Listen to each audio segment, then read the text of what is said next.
Que a graça e a paz de Jesus esteja em cada coração. Amém? Quantos já sentem a presença do Senhor? Aleluia. Desde os louvores nós já sentimos a brisa suave do Espírito Santo. Quero saudar nesta manhã a todos queridos pastores, a todos que estão aqui. Que Deus os abençoe. Nosso estimado pastor presidente, pastor Wagner Medina, sua digníssima esposa, pastora Nádia, e toda a mesa desta convenção. Que Deus continue abençoando a cada um e dando sabedoria. Falei para o bispo ali, disse: bispo, eu estou nervoso. Tanta gente aí que prega bastante, que anda. E eu, na hora daí me lembrei, o Espírito Santo trouxe ao meu coração: mas são todos teus irmãos. Você está em casa, filho, fique tranquilo. Que bom que estamos então entre irmãos. Estamos na família de Deus. Amém, meus irmãos? O tema proposto a mim é um tema bem amplo e difícil de ser explicado, falado em poucos minutos. Mas eu quero trazer aquilo que o Espírito Santo colocou no meu coração: pastores descobrindo o propósito de Deus. Um tema de extrema urgência a ser estudado, debatido, esclarecido, porque nós vivemos um tempo de muita confusão, de muito desentendimento, e esse tema deve ser proposto com mais amplitude, com muito mais tempo, até para ouvirmos mais pessoas sobre o assunto. Porque a verdade toda não está sobre uma pessoa, está sobre a igreja do Senhor, entre os conselhos, porque na multidão dos conselheiros está a palavra certa. Então eu vejo assim, pois a palavra pastor como ministério, ela aparece no Novo Testamento apenas uma vez, no livro de Efésios capítulo 4 e verso 11, aparece apenas uma vez. E aí nós podemos olhar isso pelas lentes humana, romântica, pelos aplausos, pela fama, por tudo aquilo que envolve o ministério de pastor, e acharmos que tudo isso, o ministério de pastor é isso, é títulos, é aplausos, é fama.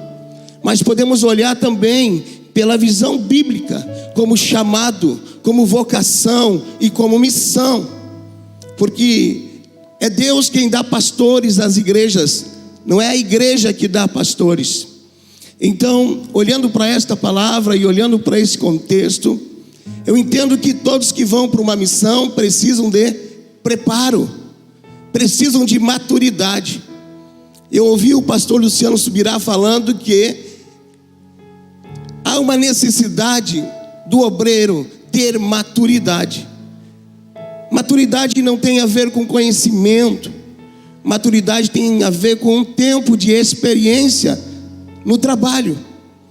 Eu sei que há muitos doutores, pessoas com extremo conhecimento entre nós, mas a maturidade. E aí eu lembrei que Jesus começou o seu ministério, o nosso supremo pastor, a nossa referência é Jesus como pastor, começou o seu ministério aos 30 anos de idade. E logo que ele começou, então ele foi conduzido ao deserto para ser treinado, aperfeiçoado, testado para a sua grande missão. E lá ele ficou por 40 dias. Amém, meus irmãos? Então, trazendo essa pequena introdução, porque o assunto é longo, eu quero chamar a atenção do que disse Paulo em 1 Coríntios capítulo 4 e no verso 1. Paulo, quando saía ministrar a palavra, ele queria ser, junto com os demais, reconhecido como ministros de Cristo, cooperadores de Cristo. Paulo queria ser reconhecido desta forma, junto com seus companheiros. Ele não chegou se impondo e colocando um título na frente, mas ele está dizendo que é ministro, pastor. Mas aqui nesse contexto, a palavra ministro aqui, traduzido do grego operetes, significa ajudante de remador. É um remador inferior que está ali para ajudar o outro remador quando ele cansa. Ele está ali para suprir uma necessidade. Paulo está dizendo assim: eu estou aqui contratado por alguém para ajudar, para cooperar. Gente, é muito mais profundo que a gente possa imaginar, porque esses remadores auxiliares, eles só podiam agir quando aqueles que o contratou lhe desse a ordem de comando. Eles não podiam fazer nada sem que aqueles que o chamaram pedissem: ei, assuma a tua posição. Ele está ali para cumprir ordens de quem o contratou. E da mesma forma, Paulo estava dizendo isso: eu estou aqui para cumprir ordens daquele que me vocacionou, aquele que me deu a missão, aquele que me chamou. Eu não posso agir por conta própria, não sou eu que decido. Se você ler Atos 16, você vai ver que Paulo queria ir para um lugar, mas numa noite, numa visão, apareceu um homem acenando, dizendo: passa a Macedônia. Não era Paulo que decidia, era aquele que o convocou, que o chamou, que o vocacionou, que decidia para onde ele ia. E aí eu me pergunto, e pergunto aos demais pastores: quem decide as coisas no seu ministério? Quem decide as coisas na tua igreja? Sou eu. Os planos dos homens são baixos, são rasteiros, mas os planos do Senhor são altos. A vontade minha nem sempre é a melhor, mas a vontade do Senhor, ela é boa, ela é agradável e ela é perfeita. Então a gente precisa muitas vezes se perguntar, e eu quero entrar então agora no texto de Efésios capítulo 4, verso 11 e 12. Você pode abrir a sua Bíblia, você que tem seu aplicativo. Eu sou da antiga ainda, não consigo ainda muito bem com a tecnologia nova. Efésios capítulo 4, verso 11 e 12. Pastores descobrindo o propósito de Deus. Vamos lá. O único texto no Novo Testamento que aparece a palavra pastor como ministério. E ele mesmo deu uns para apóstolos, outros para profeta, outros para evangelista, outros para pastores e doutores, vírgula, querendo o aperfeiçoamento dos santos, vírgula, para a obra do ministério. Mas que obra? Para a edificação do corpo de Cristo. Aqui você tem que ler e fazer a vírgula e meditar, refletir no que a palavra está querendo te dizer. Eu quero chamar o apóstolo Pedro para nos ajudar com uma ilustração. Abra sua Bíblia no livro de Pedro, capítulo 2, 1 Pedro 2, 5a. Se você não quiser, só me ouça. Vós também, vírgula, como pedras vivas, sois edificados casa espiritual.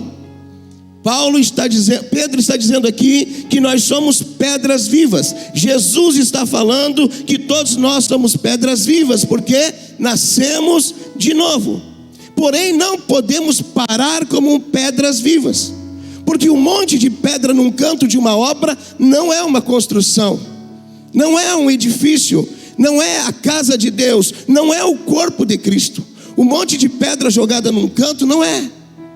Então nós precisamos continuar como pedras vivas, caminhar agora então para a edificação, para a construção da casa do Senhor. Há muitas igrejas lindas, né, muito louvor, muita adoração, com muitas pedras vivas que levantam as mãos, que pulam, que cantam, que dão oferta, contribuem com seu dízimo, faz aparentemente toda a coisa certa, mas quando acaba a reunião, cada um vai para sua casa e não tem comunhão. Isso não é casa de Deus. Essa não é a vontade perfeita do Senhor. Quantos estão me entendendo? Digo amém. Portanto, Jesus então deu, porque foi ele que subiu e desceu e deu dons aos homens, diz a palavra. Então ele deu 5 ministérios para equipar os santos. 5 ministérios para equipar os santos, para exercer então o ministério. Mas que ministério, pastor? Que ministério? Muitos pensam que é qualquer ministério, gente, que é qualquer coisa na obra, mas não é.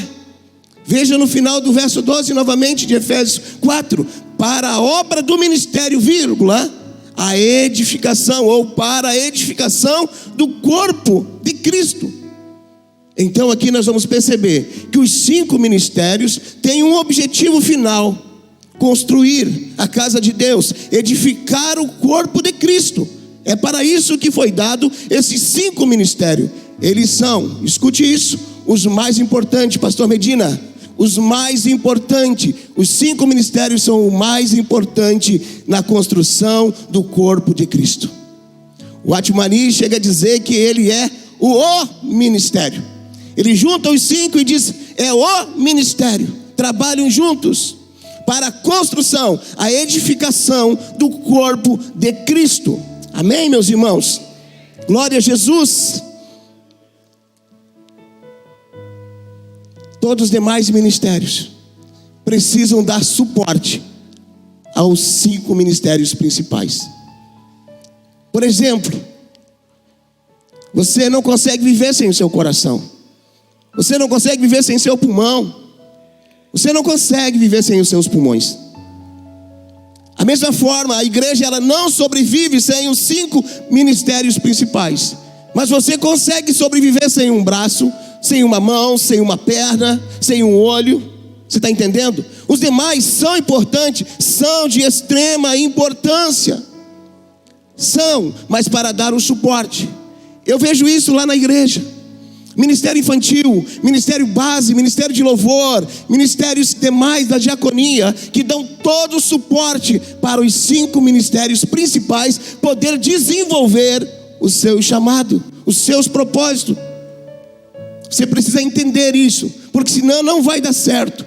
Porque se os demais ministérios não estão dando suporte para os 5 ministérios principais, eles podem parar do que estão fazendo, porque eles não estão cumprindo o propósito principal deles, que é dar o suporte.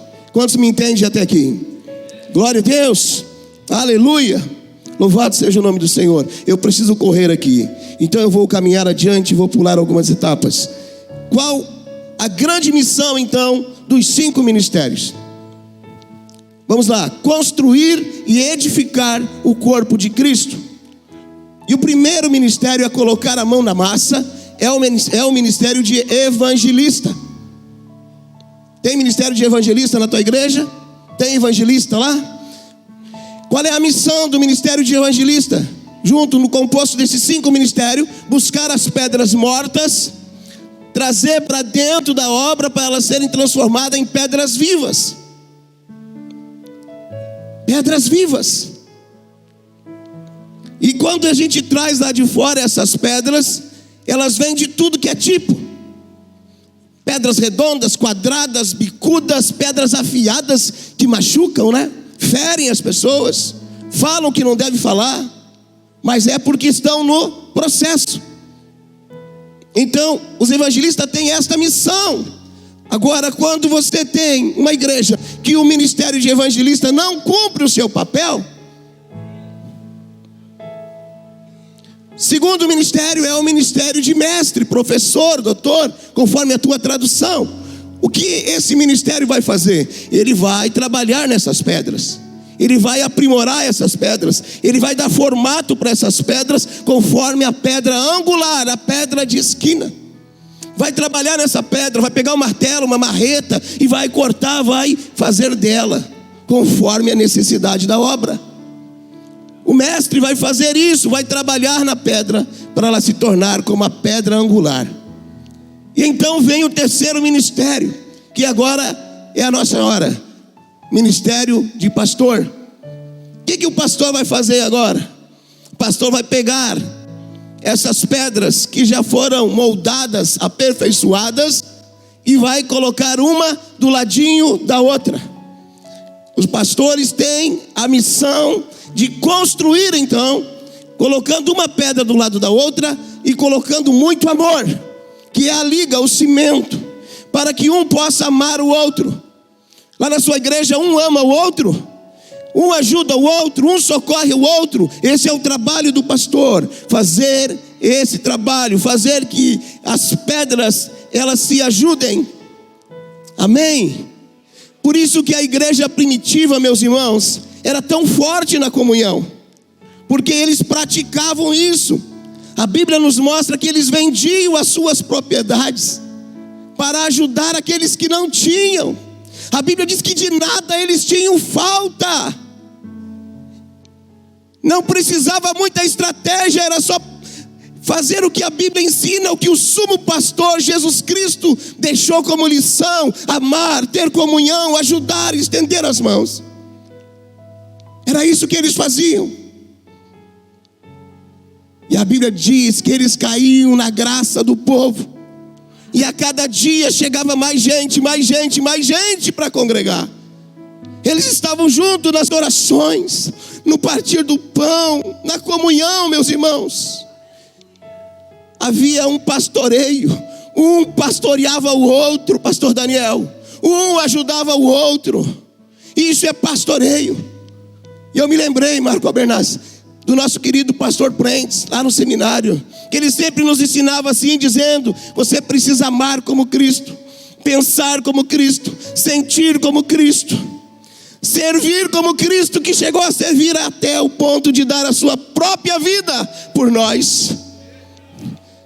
Você, como pastor, está servindo como Cristo, está amando como Cristo, está tocando nas pessoas como Cristo tocou, indiferente de posição social, se tem dinheiro, se não tem, se tem conhecimento, se é doutor ou não é. Jesus, o sumo pastor, é a nossa referência, meus irmãos.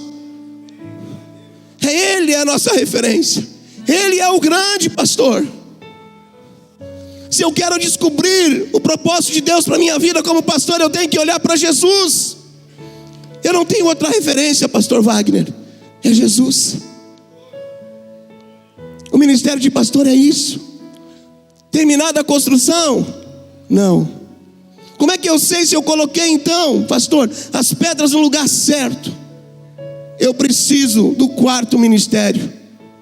O ministério apostólico. O ministério do apóstolo. Porque o apóstolo é quem tem a planta da construção. É o apóstolo que tem a planta. É ele. É através da planta que eu vou ler, que eu vou saber se aquela construção era ali, se aquela parede estava certa. É ele que tem esse conhecimento, o agrupamento das pedras dentro da construção, a organização dos ministérios. Por isso que tem igreja de tudo que é tipo, de tudo que é jeito, porque não tem uma organização.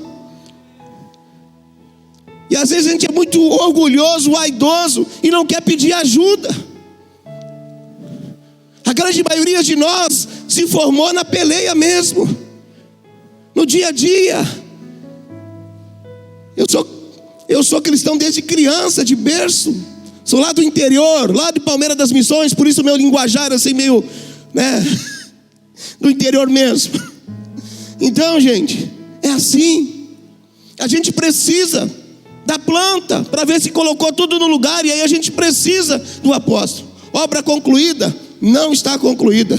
A gente precisa do quinto ministério, que é o profético. Viu, bispo? O profético. Aleluia. Porque o profético nada mais é que o controle de qualidade da obra. É o controle de qualidade da obra. É ele que vai ali vir e com a direção de Deus vai dizer se está certo ou não. Quando ele chega na obra e diz assim: olha, parabéns para vocês, construíram certinho, como estava na planta. Parabéns, aprovado. Primeira missão do ministério profético: edificar. Ele vem e diz: está ótima obra, está com a edificação correta, parabéns. Mas se não estiver correto, o ministério profético vem e cumpre a sua segunda missão, que é a exortação. Dizer assim: ei, vocês construíram a parede no lugar errado. A parede está torta, não está no plumo, não está no esquadro, está errado. Isso é o ministério profético de exortação. Então ele vai dizer: ei, volte lá para a origem, leia a planta de novo e coloque no lugar como é. Terceiro e último, o ministério de consolação. Porque construir não é fácil, pastor Wagner. Eu sei que não foi nada fácil transformar essa casa linda como está aqui e nos receber aqui com tanto conforto. Deu muito trabalho, deu muito pó, deu muita sujeira, deu muita bagunça. Não é fácil. Eu estou construindo há muitos anos. Construí a minha empresa, construí a casa da minha mãe, construí a igreja, que estamos construindo um anexo. dá muito trabalho, dá pó, dá sujeira, não é fácil, mas é preciso. E muitas vezes nós nos sentimos cansados, desanimados, não é verdade? E aí vem então a terceira missão do Espírito Profético, que vem dizer o seguinte: ei, meu filho, vai ficar bem, não desanima, eu estou contigo, vai dar certo, vai ficar bonito, daqui a pouco essa sujeira vai sair, o pó vai desaparecer, e vai dar certo, que Ele vem para nos consolar. Aleluia. Consolar, amém? Glória a Deus, meus irmãos. Isso é igreja, pastorear um ao outro. Você pastoreia as suas ovelhas te pastoreiam de volta. Você supre a necessidade das suas ovelhas, as suas ovelhas suprem a necessidade tua de volta. Aleluia. Amém? Deus abençoe a todos. Está esquentando, pessoal, vamos ficar de pé.